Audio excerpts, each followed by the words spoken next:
بسم اللہ الرحمن الرحیم۔ مسلمان کو کیسا ہونا چاہیے، اس پر میں آپ حضرات کے سامنے ایک واقعہ بیان کرتا ہوں۔ پرانے زمانے میں یہ بغداد جو ہے یہ مسلمانوں کا مرکز تھا۔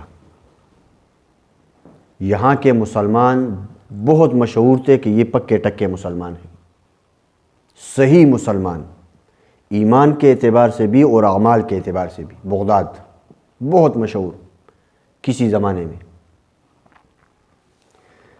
تو ہندوؤں نے سوچا کہ یہ جو بغداد میں مسلمان اتنے مشہور ہیں اپنے اعمال کی وجہ سے، ذرا ان کا امتحان ہونا چاہیے، ان کو دیکھ لے کہ یہ کیوں مشہور ہے، اس کی وجہ کیا ہے کہ یہ اتنے مشہور ہو چکے ہیں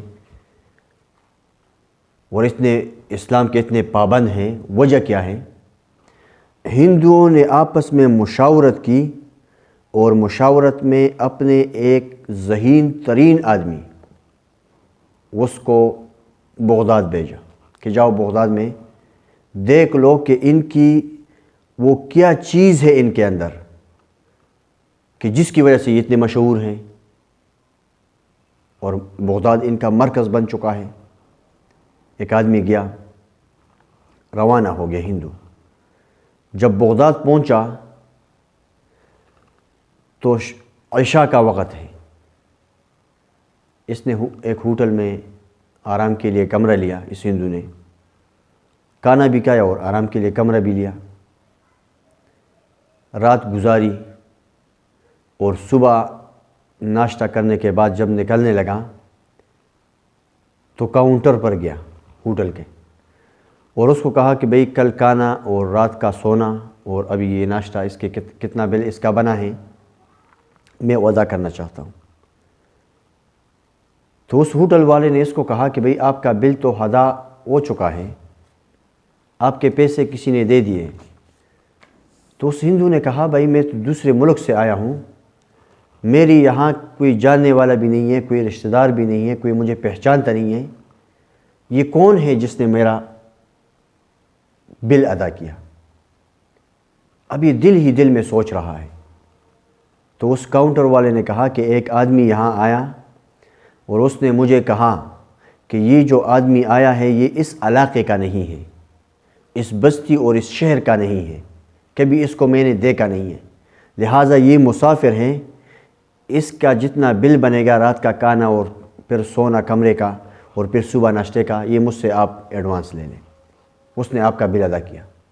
اب یہ بات، پہلی بات، اس ہندو کے دل میں ایک تأثر بٹھا دیا اس بات نے،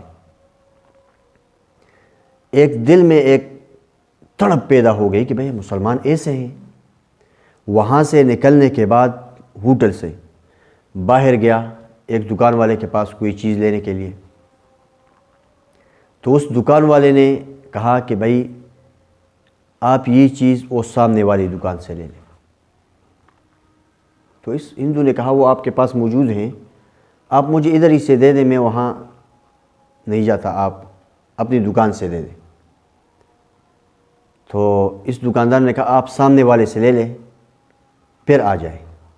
یہ آدمی گیا اس سامنے والی دکان میں، کہا کہ بھئی یہ فلاں چیز آپ مجھے دے دیں۔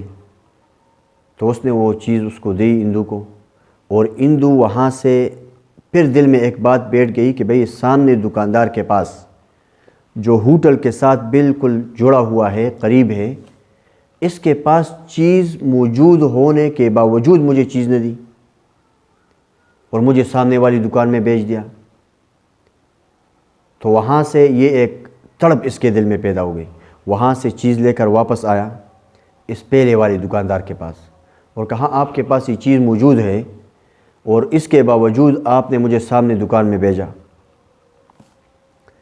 تو اس دکاندار نے کہا بات یہ ہے کہ میرے پاس صبح سے ابھی تک، یعنی میرے پاس بہت گاہک آئے ہیں، میری بہت سی چیزیں بک گئی ہیں، اور جو چیزیں میں نے بھیجی ہے، یعنی میرے بچوں کے کھانے کا آج انتظام ہو چکا ہے، میں کافی دیر سے سامنے دکاندار کو دیکھ رہا تھا کہ اس کی کوئی چیز نہیں بکی، تو میرے دل میں یہ خیال آیا، یہ دکاندار کہتا ہے کہ اب میرے پاس جو گاہک آئے گا میں سامنے دکان میں بھیجوں گا تاکہ وہاں اس کا بھی کچھ سیل ہو جائے، کوئی چیزیں بک جائیں، اس کے بچوں کے کھانے پینے کا بھی انتظام ہو جائے۔ تو اس ہندو کے دل میں ایک اور اثر بیٹھ گیا کہ ہوٹل کا معاملہ، پھر ان دونوں دکانداروں کے درمیان والا معاملہ، تو یہ یہاں سے سیدھا پھر گیا واپس اور وہاں اپنے لوگوں کو بتایا کہ ان مسلمانوں پر غلبہ اور ان مسلمانوں کو شکست دینا بہت مشکل ہے۔ وَيُؤْثِرُونَ عَلَىٰ أَنفُسِهِمْ وَلَوْ كَانَ بِهِمْ خَصَاصَةٌ کہ یہ خود بھوکے رہتے ہیں، دوسرے کا بھوک برداشت نہیں کرتے، خود پیاسے رہیں گے لیکن دوسرے کا پیاس برداشت نہیں کریں گے، خود توڑا کمایا پھر چاہت یہ ہے کہ اگلا بھی اس طرح کمائے۔ تو مسلمان وہ ہے جو دوسرے کا درد محسوس کر لے۔ المسلم اخو المسلم، مسلمان تو مسلمان کا بھائی ہے، تو جس طرح بھائی پسند کرتا ہے کہ میرے بھائی کو اچھی چیز ملے، اس طرح ایک مسلمان دوسرے مسلمان کے لیے پسند کر رہا ہے کہ بھئی میری کمائی تو ہو گئی، اس کی بھی کمائی ہو جائے۔ تو مسلمان کو ایسا ہونا چاہیے کہ اگلا آدمی اس سے تأثر لے لے کہ یہ مسلمان ہے۔ اللہ سبحانہ و تعالی ہمیں صحیح مسلمان بننے کی توفیق عطا فرما دے، آمین یا رب العالمین۔